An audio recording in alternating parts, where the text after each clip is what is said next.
Iya, ada laporan yang dilaporkan oleh salah satu anggota DPR Kabupaten Buru atas nama Ade Tukuboya yang diterima oleh Polri tanggal 10 Mei tahun 2021 tentang pencemaran nama baik.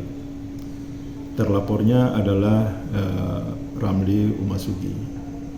Kemudian terhadap peristiwa tersebut, Polri sudah beberapa kali berupaya untuk melakukan mediasi di antara kedua belah pihak agar kasus ini bisa diselesaikan.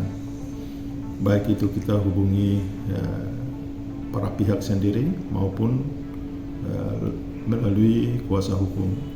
Namun tidak bisa untuk ditemukan jalan temunya, sehingga penegakan hukum tentunya tetap kami lanjutkan.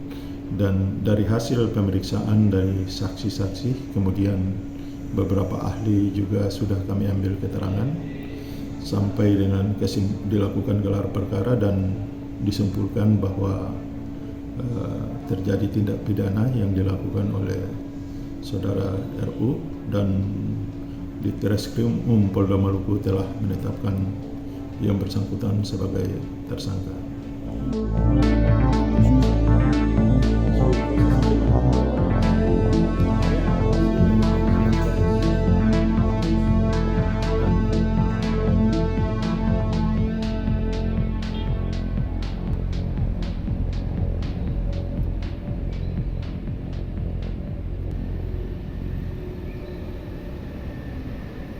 Terima kasih sudah nonton.